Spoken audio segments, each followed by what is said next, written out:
आज finally time आ चुका है इंडिया के बिगेस्ट सुपरस्टार की लुक्स मैक्सिंग जर्नी के बारे में डिस्कस करने का, and he is none other than Shahrukh Khan. ज्यादातर सेलिब्रिटीज की ट्रांसफॉर्मेशन की जब बात की जाती है ना, और वो अगली से हैंडसम बनते हैं, तो वो सब आर्टिफिशियल मेथड्स की वजह से बनते हैं। वो अपनी सर्जरीज कराते हैं, बट शाहरुख खान के केस में उन्होंने सर्जरी नहीं करवाई थी। इसीलिए हर एक बंदा जो ये वीडियो देख रहा है ना, वो ये चीजें अपनी लाइफ में अप्लाई करके अपनी भी लुक्स मैक्सिंग ट्रांसफॉर्मेशन कर सकता है। Let us talk about the first thing, moustache shave करना। शाहरुख खान की अगर आप ये अर्ली पिक्चर देखोगे, यू विल नोटिस इन्होंने मेरे जैसी मूंछ रखी थी, जैसी मुझे आती है और जैसी मोस्ट ऑफ द टीनेजर्स को आती है। एंड ये सच्चाई है भाई, तुम कितने भी खूबसूरत चेहरे के साथ क्यों ना पैदा हुए हो इस दुनिया में, अगर तुम अपने फेस की ग्रूमिंग नहीं करोगे ढंग से, तो तुम सुंदर दिख ही नहीं सकते, या जितने एक्चुअल में दिख सकते थे उससे तो कम ही दिखोगे। अब देखो, शाहरुख खान तो शाहरुख खान है, वो ऐसे भी जेनेटिकली भी काफी सुंदर थे, यट स्टिल उनकी जो ये गंदी मूंछ थी उनके फेस को बिगाड़ देती थी। नाउ थिंक अबाउट इट, आपके और मेरे जैसा बंदा जो पहले से ही बदसूरत है, वो भी ये गंदी मूंछ जब ऊपर से रख लेता है और अपने फेस को अच्छे से ग्रूम करके नहीं रखता है, तो क्या होगा। इसीलिए ये आपका मैसेज है कि अगर आपको अच्छी दाढ़ी आती है और आप दाढ़ी नहीं रखते हो तो प्लीज रखो, और अगर आपको गंदी मूंछ आती है या अच्छी दाढ़ी नहीं आती, बहुत ही पैची आती है, तो उसको शेव करो, क्योंकि एक गंदी मूंछ की जगह क्लीन शेव्ड फेस हमेशा वे बेटर लगता है। तो भाई इंतजार क्या कर रहे हो, जाओ जाकर अपना फेस ग्रूम करके आओ। सेकंड चेंज वो था उनका बॉडी फैट लूज करना। अब एक चीज ध्यान से सुनना, कुछ चेहरे होते हैं ना, उन पर बॉडी फैट बढ़ भी जाए तो वो कम सुंदर लगते हैं, बट ऐसा नहीं होता कि बदसूरत लगने लग जाए। पर कुछ चेहरे इसका ऑपोजिट होते हैं, और शाहरुख खान जी का उन्हीं केस में आता है। ऐसे लोगों का ना, जो ये लिप होता है, इसको फिल्ट्रम कहते हैं, ये ऑलरेडी बाहर को निकली होती है। ये सुनियो टाइप का फेस स्ट्रक्चर कह सकते हो। तो जैसे ही बॉडी फैट बढ़ेगी ना, तो ये जो पहले से लिप्स बाहर निकले हैं और ये मुंह बाहर को है थोड़ा, ये और बाहर को हो जाएगा। फिर क्या होगा, फिर आपका मुंह डबल बाहर को लगेगा। एंड अगर आप शाहरुख खान की पुरानी पिक्चर देखोगे तो you will notice this very same effect. उनका तो बॉडी फैट ज्यादा था, एंड उस वजह से उनका अपर लिप जो पहले से बाहर है वो और बाहर आ गया। और बॉडी फैट बढ़ने से सेकंड चीज क्या होती है कि आपकी जॉ है, चिन है, उसकी डेफिनेशन कम हो जाती है, फुलफुली लगती है। अब शाहरुख खान के केस में इमेजिन करो क्या हो रहा था, उनका अपर लिप जो पहले से बाहर है वो और बाहर हो गया, और जो चिन शार्प थी वो पुलपुली हो गई। तो फेस कुछ इस तरह का बन गया, जिस वजह से ना वो फेस में शार्पनेस नहीं आ पाती, डेप्थ नहीं आ पाती। इसीलिए lose your body fat. Next change उनकी स्किन केयर। अगर आप शाहरुख खान की पहले फेस देखोगे तो इवन तो वो यंग है, बट स्टिल उनकी जो स्किन की क्वालिटी है वो डल है, उनके फेस में वो वाला ग्लो नहीं है। बट इवन आज पठान मूवी के टाइम के शाहरुख खान, जो कि ऑलमोस्ट 60 ईयर्स के हो चुके हैं, वो कितने ज्यादा ग्लो करते हैं। This is the power of a good skin quality. अगर स्किन क्वालिटी अच्छी होगी तो आपकी लुक्स पहले जितनी थी ना, उसको 10 से मल्टीप्लाई कर दो, उतनी हो जाएंगी। तो शाहरुख खान ने अपनी स्किन को कैसे बेटर किया होगा? वेल, इसमें कोई डाउट की बात नहीं होगी कि Shahrukh Khan is one of the most rich people out there.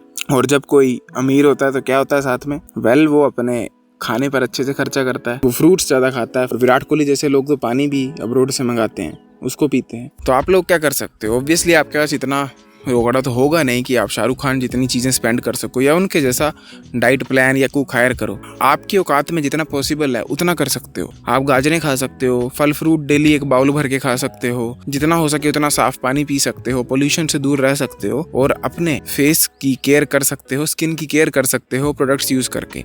अब जब मैं प्रोडक्ट की बात कर रहा हूँ ना, तुम लोग मार्केट में जाओगे और कोई फेस वॉश उठा लोगे, या लड़के तो बड़ा प्राउड फील करते हैं कि हम तो साबुन ही रगड़ लेते हैं मुंह पर। अच्छा है, रगड़ो और अपनी ही लुक्स को डिस्ट्रॉय करते जाओ दिन प्रतिदिन। क्यों? इनमें होता है पैराबेन। अब मैंने पैराबेन के ऊपर ना पहले भी वीडियो बनाई थी, यहाँ कहीं क्लिक करके देख लेना। और मैंने बताया था कि कितना डेंजर होता है अगर आप कोई ऐसा फेस वॉश या कोई प्रोडक्ट यूज करो जिसमें पैराबेन फील्ड हो और डायरेक्ट स्किन में घुस जाए। तो अब आप सोच रहे होगे तो करें क्या? फेस को साफ किस चीज से करें, या करें ही ना साफ भी? वेल, टेंशन क्यों ले रहे हो? Let me introduce you to moustache ocean face wash. ये मेरी लाइफ का फेवरेट फेस वॉश है। पता क्यों? क्योंकि इसमें पैराबेन ही नहीं है, और ये ना फील हो जाता है इसको यूज करते ही। इसमें उतना झाग भी नहीं बनने वाला है जितना तुम एक्सपेक्ट कर रहे हो कि बड़े बड़े गुब्बारे बनेंगे, और ना ही उतना थिक और क्रीमी है। जब तुम इसको अपने हाथ पे लगाओगे ना, तो तुम सोचोगे ये कैसी पानी जैसी चीज है। पर जब तुम इसको अप्लाई करते हो और तुम्हारी स्किन में तुम्हें ठंडक और मिंट फ्लेवर वाली जो एहसास होगा वो एक नेक्स्ट लेवल की होने वाली भाई। और ऐसा एहसास मुझे आज दिन तक किसी भी फेस वॉश ने नहीं दिया, क्योंकि मैं बचपन से बहुत सारे फेस वॉश यूज करने की ट्राई की है। सब ना मेरी स्किन को और ड्राई कर देते हैं और खराब कर देते हैं।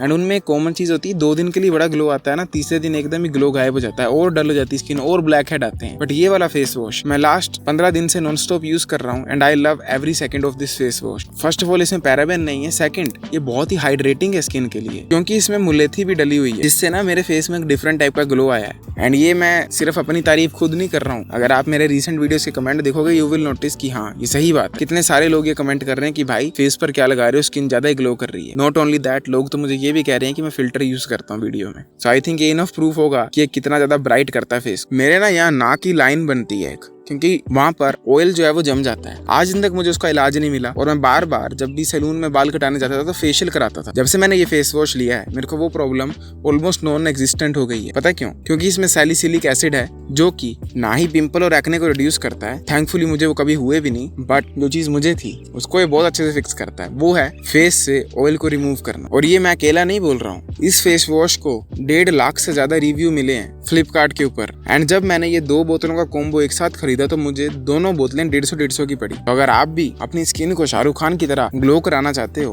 बिना कैंसर कोजिंग केमिकल यूज किए तो इस फेस वॉश को खरीदो। उसके बाद अपने हाथ पे हल्का सा लो और अपनी स्किन पे कम से कम 3 मिनट के लिए रब करो। तुम्हें ना इसे लगाते ही एक ठंडक ठंडक सी पुदीने वाली फीलिंग आएगी, जैसे रिफ्रेश कर दिया किसी ने, जैसे ऑलमोस्ट किसी ने मुंह के ऊपर ठंडी ठंडी बर्फ रख दी। एंड देन आप अपने फेस को क्लीन कर लो वाटर के साथ एंड खुद शीशे में जाकर देखो कि कितनी साफ और वाइब्रेंट स्किन नजर आ रही है। ये आराम से 45 डेज के लिए चल जाएगा, तो ये पॉकेट में भी फ्रेंडली रहने वाला है तुम्हारी। मैं कोई तुम्हें केमिकल फ्री के नाम पर 10,000 की बोतल खरीदने को नहीं कह रहा हूँ। अगर आप लोग इंटरेस्टेड होगे इस अमेजिंग प्रोडक्ट में, जिसको मैं दिल से पसंद करता हूँ, माँ की कसम, इस पहाड़ की कसम खा के बता रहा हूँ, तो check out the link given in description. और आपको पता ही होगा कि कितना रेयर है मैं अपने चैनल पे कोई प्रोडक्ट रेकमेंड करूँ, तो अगर कर रहा हूँ तो सोच समझ के कर रहा हूँ और तुम्हारे भले के लिए कर रहा हूँ। फिर याद दिला रहा हूँ, डिस्क्रिप्शन चेकआउट कर लेना लिंक के लिए, क्योंकि स्किन की केयर करना बहुत इंपॉर्टेंट है एंड ये हमें शाहरुख खान को देखकर भी पता लगता है कितनी ज्यादा इंपॉर्टेंट है। नेक्स्ट चीज जिसने शाहरुख खान की लुक्स को कंप्लीटली ट्रांसफॉर्म कर दिया वो था उनका एस्थेटिक्स को समझना।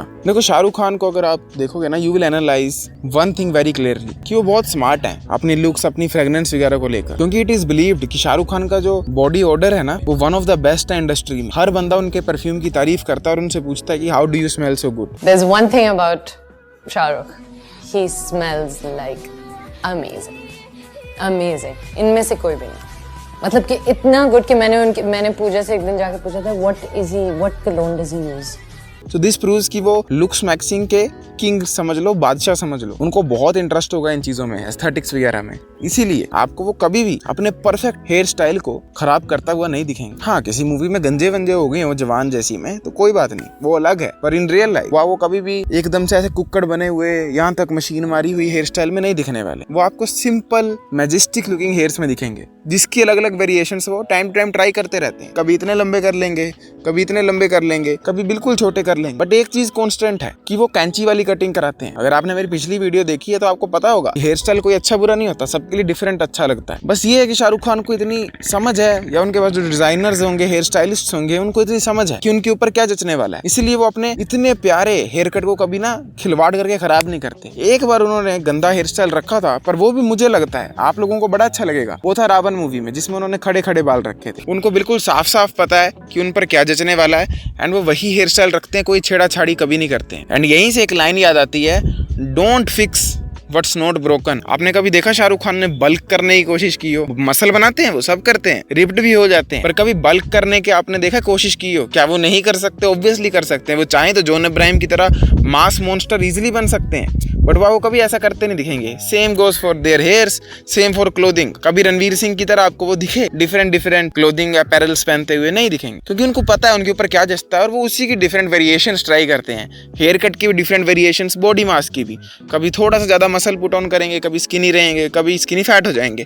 बट ये नहीं है कि बहुत मसल चढ़ा लिया या गंजे हो गए या बज कट करा लिया या फिर मिलिट्री वाला बिल्कुल आर्मी कट करा लिया, क्योंकि उन्हें पता है उनके ऊपर क्या जचता है। एंड यहीं से आपको सीख मिलती है चाहे हेयर्स हो, बॉडी हो, कुछ भी हो। Don't fix what's not broken, only improve it. और ये गलती मैं बहुत बार कर चुका हूँ। मैंने पता नहीं अपने जीवन में, छोटे से जीवन में 3-4 बार डर्टी बल्क कर लिया है, सिर्फ इसलिए क्योंकि दिमाग बोर हो जाता है, यार पतला ना अच्छा नहीं लग रहा हूँ, थोड़ा बल्क कर लेता हूँ। फिर जब मोटा हो जाता हूँ, फिर मोटा अच्छा नहीं लग रहा हूँ, पतला हो जाता हूँ। एंड यहीं से मुझे सीख मिली है और अब ये फाइनली जाकर एहसास हुआ है कि मैं पतला ही बेस्ट लगता हूँ। तुम लोगों को नहीं लगता होगा, मेरे को लड़के इंप्रेस भी नहीं करने हैं बाय द वे, बट ये मुझे पता है कि जब मैं 70 किलो 75 किलो के आसपास होता हूँ मैं बेस्ट दिखता हूँ। 86 kg में बहुत मोटू दिखता हूँ, बट दिल है कि मानता नहीं। बालों का एग्जांपल ले लो, मैं कभी गंजा हो जाता हूँ, कभी बाल बढ़ा लेता हूँ। एंड ये चीज मेरे साथ ही नहीं, यूनिवर्सल है। मेरे कितने दोस्त बोलते हैं कभी खड़ी मूछ रखनी है, कभी मूछ नहीं रखनी है, कभी बड़ी दाढ़ी रखनी है जी, कपड़े बदलने हैं। वो हम लोग ना बड़े बेचैन रहते हैं, कुछ और ट्राई करते हैं, कुछ और। ये बहुत बड़ी गलती है। Don't fix what's not broken, याद रखना इसको। ये शाहरुख खान से बिगेस्ट एग्जांपल मिलता है। नेक्स्ट चेंज है शाहरुख खान के जेनेटिक्स। शाहरुख खान ने इसमें कुछ स्पेशल किया नहीं है, वो गॉड गिफ्ट ही मिला है उन्हें। उनकी, यहाँ मैं बात कर रहा हूँ हेयर लाइन की। पता नहीं कितने सेलिब्रिटीज हैं, कितने रिच लोग हैं जो गंजे हो जाते हैं, क्योंकि गंजपना एक ऐसी चीज है जिसको एंड में विगी पहननी पड़ती है। इवन हेयर ट्रांसप्लांट्स भी उस लेवल पे वर्क नहीं करते कि 100% यूथफुल वाले बाल दे दें। एंड इसी मामले में शाहरुख खान ब्लेस्ड हैं, उनके बाल 100% नेचुरल हैं। पता नहीं क्यों लोग इंटरनेट में ये बोलते रहते हैं कि उनको गंज पड़ा है, हेयर ट्रांसप्लांट कराया। सब बेवकूफ हैं, उनको इतना भी नहीं पता कि हेयर ट्रांसप्लांट के साइंस क्या होते हैं। शाहरुख खान की हेयर लाइन बिल्कुल कॉन्स्टेंट रही है, बिल्कुल कॉन्स्टेंट। वो उन रेयर लोगों में से हैं जिनकी हेयर लाइन मैच्योर भी नहीं की। जितनी उनकी प्री प्यूबर्टी थी हेयर लाइन, वही आज है। ऐसे लोग हैं एक्चुअली में, मेरे गाँव में कुछ ऐसे अंकल हैं, बूढ़े हो गए, जिनके बाल यहाँ तक हैं, सेम उसी तरह जैसे 40 साल पहले थे। पर फिर भी लोग ये क्लेम करते रहते हैं कि उन्होंने हेयर ट्रांसप्लांट कराया है। आई थिंक एवरेज बंदा एक्सेप्ट नहीं कर पाता कि कुछ लोगों के इस दुनिया में अच्छे जेनेटिक्स भी हैं। तो आई थिंक आपको इस चीज को एक्सेप्ट करना चाहिए कि शाहरुख खान जो है वो अपने हेयर्स को लेकर बहुत ही ज्यादा जेनेटिकली ब्लेस्ड हैं। हो सकता है तुम ना हो सकता है मैं ना हूँ, मे बी मुझे 5 साल बाद गंज पड़ जाए, हू नोस। पर हम एक चीज तो कर सकते हैं कि अभी से प्रिकॉशन ले लें अपने हेयर्स के लिए, आज से केयर करें अपने हेयर्स की। बच्चे मेरी वीडियोस पे कमेंट करते हैं कि मेरे ना बाल बहुत टूट रहे हैं, कुछ इलाज बताओ। मैं डॉक्टर नहीं हूँ भाई, मैं बस तुम्हें सजेशन दे सकता हूँ बड़े भाई की तरह, और वो यही होगी हॉस्पिटल जाओ, चेकअप करवाओ। तुम लोग डरा मत करो, क्योंकि बाल अगर अभी टूटना शुरू हुए अभी रोका जा सकता है, पर अगर एक बार बाल चले गए ना फिर कुछ नहीं होगा। एंड में विग ही पहननी पड़ेगी, एंड तुम इतने मे बी अमीर भी ना बन पाओ कि अच्छी विग्स रोज पहनो। तो जस्ट इमेजिन तुम्हारा फ्यूचर या पेट पड़ा है और गंज भी पड़ा है, कितने गंदे लगोगे, अंकल बन जाओगे। सोचा तुमने कभी कितने बूढ़ा अंकल बनूंगा मैं? नहीं ना। एंड इस बालों के ही पॉइंट से नेक्स्ट पॉइंट मिलता है, वो है शाहरुख खान की यूथफुलनेस। ये मैंने ना बड़ी शॉकिंग पोस्ट देखी थी कि शाहरुख खान की जो आज एज है ना, आज मतलब 2 साल पहले जो थी, वो सेम एज थी मोहब्बतें मूवी के अमिताभ बच्चन के कंपैरिजन में। मेरा दिमाग हिल गया कि व्हाट, मतलब मोहब्बतें मूवी के अमिताभ बच्चन और पठान मूवी के शाहरुख खान सेम एज के हैं। मेरे को विश्वास नहीं हो रहा था, और तब मुझे एहसास हुआ कितना महत्व भरी चीज है अपने आप को यंग रखना। होता क्या है, एक बंदा अगर 22-23 साल का भी है ना, पर अगर मोटा हो गया बहुत तो अंकल लगने लग पड़ता है। इसीलिए ये खान्स की जो जनरेशन थी ना, ये ज्यादा रेलेवेंट है और आज भी जवान दिखती है कंपेयर टू अमिताभ बच्चन की जनरेशन। अमिताभ बच्चन की जनरेशन बहुत जल्दी बूढ़ी हो गई। क्यों? क्योंकि वो लोग वर्कआउट वगैरह में विश्वास रखते नहीं थे, वो हमेशा स्किनी फैट रहे, और बहुत रेयर लोग थे उस टाइम जिनके मसल्स थे। बट सलमान खान की जो जनरेशन है, शाहरुख खान की जनरेशन है, इसमें जिनके भी मसल्स थे ऑलमोस्ट सब के सब बहुत जवान दिखते हैं। चाहे सुनील शेट्टी का एग्जाम्पल लो, मैं फिर याद दिला रहा हूँ, मसल्स की बात नहीं कर रहा हूँ, पर मसल्स बनते जिस वजह से है ना, वो है हेल्दी खाने से और वर्कआउट करने से। वो चीज आपको जवान भी रखती है। तो ये आपके लिए साइन है कि आप आज से अपनी फिजिकल हेल्थ पर वर्क करो, ताकि आप बुढ़ापे तक जवान दिखो। अपने आप को बीमारियों से बचाओ। तुम्हें शुगर कभी नहीं होनी चाहिए, बहुत जल्दी बूढ़ा करती है। बीपी इश्यूज नहीं होने चाहिए, बहुत जल्दी बूढ़ा करते हैं। हार्ट हेल्दी रहना चाहिए, वॉक किया करो, रन किया करो। एंड तुम्हारी बॉडी में हल्का हल्का मसल मास होना चाहिए, ताकि तुम बुढ़ापे में भी बिना डंडे के चल सको। अगर आप देखोगे तो 60-60 साल के बंदे, अंकल जो शाहरुख खान की, सलमान खान की उम्र के हैं, वो भी डंडा लेकर चलते। तो ये वाली नौबत हमारी कभी नहीं आनी चाहिए। जस्ट इमेजिन शाहरुख खान आज डंडा लेकर चल रहे होते, तुम्हें लगता है वो आज भी main lead in an action movie का रोल निभाते? नहीं ना। इसीलिए अगर पीठ सीधी रहे, लाते हैं चलती रहें, तो आप काफी लंबे समय तक जवान दिखते हो। और अगर आपकी स्किन हेल्दी रहे, वाइब्रेटिंग रहे, तो भी जवान दिखते हो। स्किन के लिए तो मैंने आपको बता दिया ऑलरेडी। आपको चेक करना है मूंछ टैग का ocean face wash, link description में मिल जाएगा। और अगर इंटरेस्टेड लुक्स मैक्सिंग की और इन्फॉर्मेशन में, तो check out my pinned comment for Chad max course. I will see you next time. Till then as usual, to seat everyone, जागते रहो। वाह।